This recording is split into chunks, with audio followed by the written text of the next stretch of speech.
لو حد جه قال لي مثلا ان انتوا بتعملوه دوت ايه اساسه من الدين، او يا ترى ايه موقعه من الدين، هقول لها بكل بساطة ان الدين كله عبارة عن تخيل. يعني احنا بنعمل كل حاجة ربنا قال لنا عليها في التأمل ده. يعني مش بس بنزكي نفسنا وبنغير معتقداتنا، ده احنا بنعمل بالظبط نفس اللغة اللي ربنا سبحانه وتعالى بيكلمنا بيها في القرآن الكريم.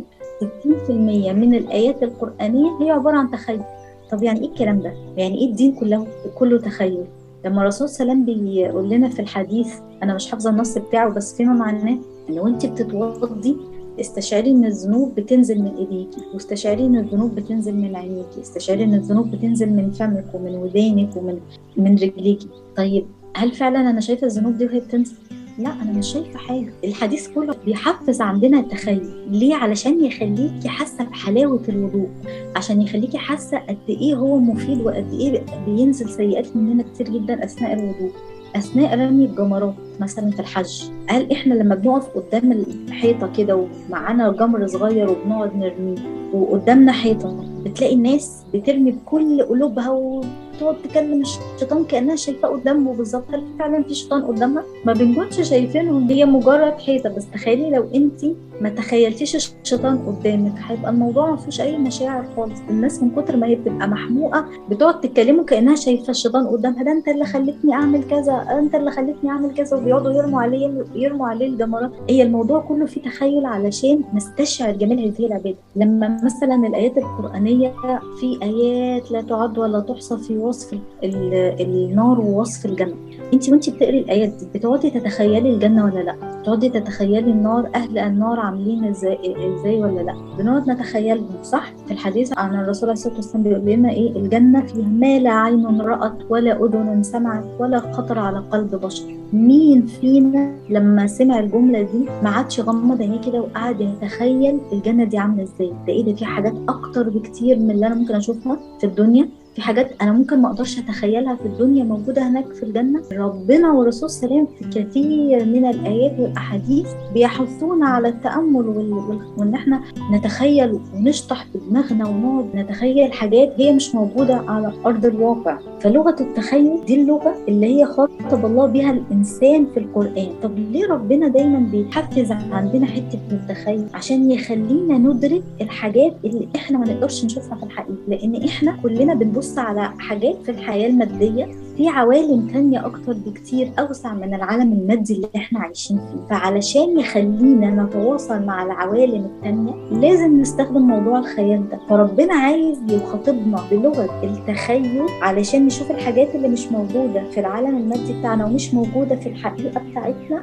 عشان يلمس قلبنا. لأن الروح بتستجيب مع الخيال. كل ما تخيلتي، كل ما دخلتي جوه أعماق ذاتك، كل ما تواصلتي مع روحك. بسم الله الرحمن الرحيم، ونفخت فيه من روح. كل ما تواصلتي مع روحك كل ما تواصلتي مع الله سبحانه وتعالى. عايزة تتواصلي مع روحك ازاي؟ هي عن طريق الخيال، لأنه هو اللغة اللي بيفهمها القلب، اللغة اللي بيفهمها التصور، هو اللي بيتيح للإنسان الفرصة للتواصل جوه أعماق كيانه. في جملة أنا بحبها جدا: Visualization helps to connect us with our inner true core self. هي دي اللغة. الفيجواليزيشن بتساعدنا نتواصل مع our inner true core self، مع ذواتنا الحقيقية اللي بداخلنا. لما يجي مثلا الله سبحانه وتعالى يقول لنا أمثلة، هقول لكم أمثلة دلوقتي ربنا كان بيخاطب فيها الإنسان قدرته على التخيل. عايز تفز عندنا الحتة بتاعت إن أنت ما تفضليش حشرة نفسك في العالم المادي اللي انت عايشة فيه. في عالم تاني أوسع وأريح وفي سلام داخلي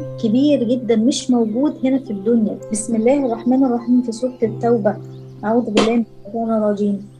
وعد الله المؤمنين والمؤمنات جنات تجري من تحتها الأنهار خالدين فيها ومساكن طيبة في جنات عدن ورضوان من الله أكبر، ذلك هو الفوز العظيم. في الآية دي إزاي تقدري تستشعريها من غير ما تتخيليها؟ هتلاقيكي وانت بتقريها كده يا بتتخيلي شكل المساكن الطيبة، شكل الجنات، المؤمنين والمؤمنات هم قاعدين في الجنات وتحتهم الأنهار خالدين فيها.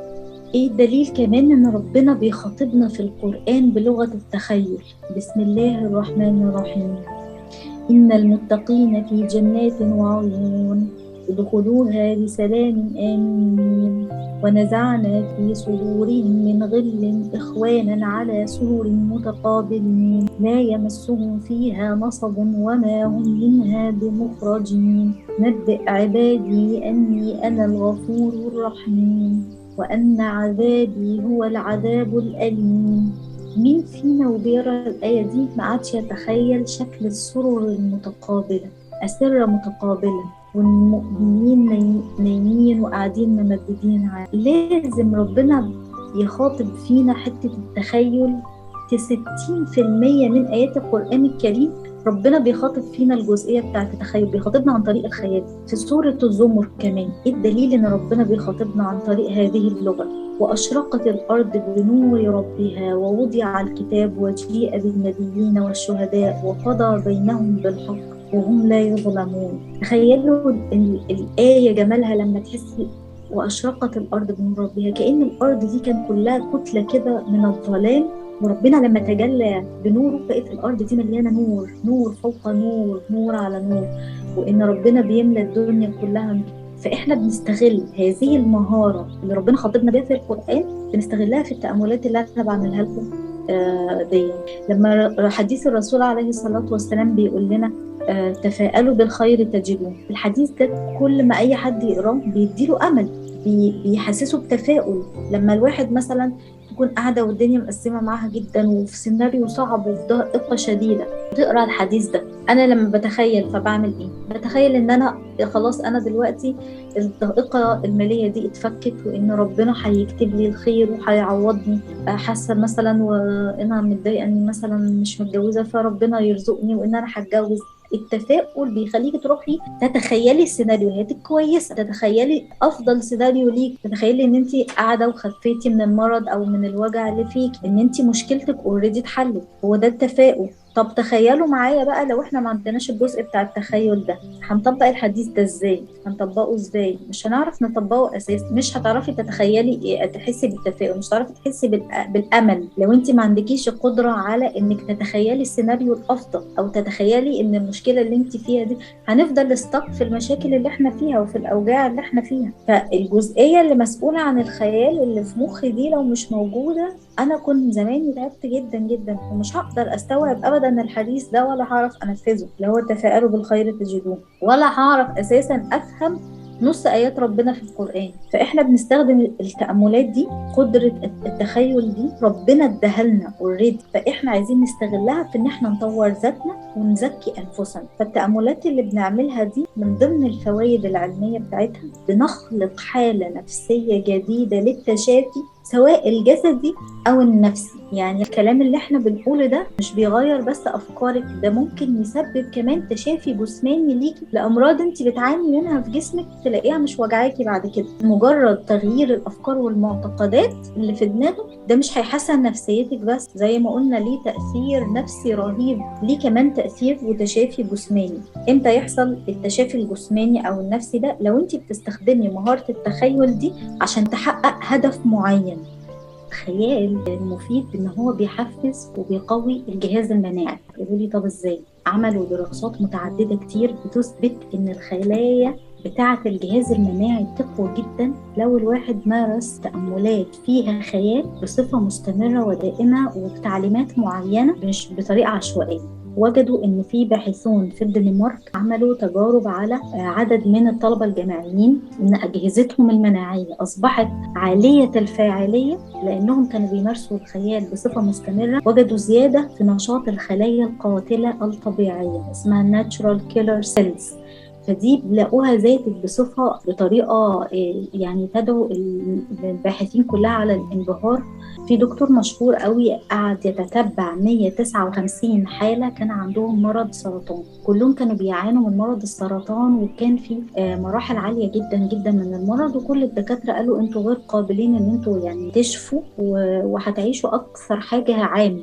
عام واحد بس من حياتكم يعني. فال159 حالة كلهم عملوا طبعا العلاج الطبي، مشوا في العلاج الطبي، بس جزء منهم قام عمل تخيلات معينة بجانب العلاج الطبي. فوجدوا ايه بقى؟ ان الناس اللي قامت بالتخيلات ديت مع العلاج الطبي لقوا ان هم عاشوا بمقدار الضعف اكتر بكتير من الناس اللي هي قامت بالعلاج الطبي فقط بدون ما يعملوا التخيلات ديت. وطبعا دي كانت حاجة يعني فوق الصادمة، لأن هم ما كانوش متخيلين قد إيه الموضوع دوت ليه فاعلية عميقة وقوية بالشكل ده. كانوا بيتخيلوا إن الخلايا الدم البيضاء القوية بتهاجم الخلايا السرطانية، وبيتخيلوا إن الخلايا السرطانية قد إيه بتنكمش وضعيفة. فبمجرد التخيل ده تم تنشيط وتقوية الجهاز المناعي، وأصبح يعمل بفاعلية أكثر بقدر طبعا الله عز وجل.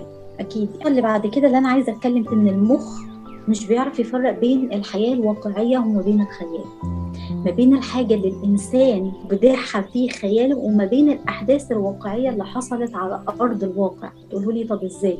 هقول لك. لو أنت مثال، لو أنت حد قاعد يتخيل كل يوم إن هو مثلا عنده مرض معين بيتوارثه من مامته أو باباه أو أجداده أو كده، قاعد يتخيل إن هو أكيد هيجيله وإن هو هيبقى عنده، ده كفيل بإن الأعراض المرض دوت تظهر عليه بالفعل، لأن المخ مش قادر يفرق ما بين هل ده بيتخيل ولا هو المرض جاله على أرض الواقع بالفعل. فكلنا بنفتكر إن العقل منفصل عن الجسد. لا طبعا، العقل متصل بالجسد بشكل رهيب، واللغة اللي بتوصلهم ببعض هو الخيال، هو التخيل. وده اللي احنا بنعمله في التأملات. يعني في صلة بيولوجية بين العقل والجسد قوية جدا جدا. فلو انت استخدمتي الخيال والصور كتحفيز للشفاء، بالفعل هيتم التشافي بإذن الله. وده بالظبط اللي احنا بنعمله في تأملات رمضانية، واللي بستخدمه مع الكلاينتس بتوعي في الجلسات الخاصة. ان احنا بألف لهم بقى، ما بيبقاش سكريبت عام زي اللي بنعمله هنا، بيبقى سكريبت خاص لحاجة محددة هم بيعانوا منها، سواء حاجة نفسية أو حاجة مرض جسدي. بألف لهم سكريبت مخصص لحالتهم وبتعليمات معينة يبتدوا يعيدوها، بتكون كمحفز إن يحصل تشافي سواء المرض النفسي أو الجسدي دوت. بس ملحوظة مهمة جدا، إن ما بنستخدمش الخيال كبديل للطب التقليدي. ما ينفعش حد أنا أستخدمه، مع إن هم وجدوا إن هو بيسرع جدا التشافي استخدام الخيال، ما ينفعش أعتمد عليه لوحده، لازم طبعا بجانب الطب التقليدي، لأنه ليس بديله. هو بيعمل إيه الخيال؟ هو مجرد محفز، وبيعمل لك برمجة جديدة للعقل علشان يتشافى الجسد. النقطة اللي أنا عايزة أتكلم فيها، إن لو أنت بتعملي مديتيشن أو يوجا أو بتشغلي أي تمارين استرخاء من على اليوتيوب أو من أي كوتشز تانيين، ده الواحد دايما إحساس بالسكون وبالراحة، وفعلا بيهدي مسار التفكير وبيريح القلب. ولكنه بيعمل إيه؟ بيعمل راحة واسترخاء لفترة محددة، لفترة مؤقتة، وتلاقي بعد شوية ممكن التوتر رجعلك تاني، الوجع رجع، الألم رجعلك تاني. بس التأملات اللي احنا بنعملها دي بنستخدم فيها الصور، بخليكي تتخيلي صور. أي تأملات انت بتستخدمي فيها صور بتحفزي فيها حواسك الخمس، زي ما كنت مثلا بقولك تخيلي ان انت في مكانك المفضل، تخيلي ان انت بتتمشي في غابة، بتتمشي في الجنة. التخيلات اللي بتخليكي تشمي الريحة، تحسي بالملمس، تحسي بالتذوق حاجات معينة في بقك مثلا. كل ده مش مجرد ان هو هيديكي بيهدي مسار تفكيرك وهيشعرك بالسكون والهدوء، لا، ده بيصنع واقع جديد في الواقع، يعني بيحدث تغيير وبيصنع واقع مختلف بالفعل، مش مجرد ان هو بيديكي احساس بالراحة.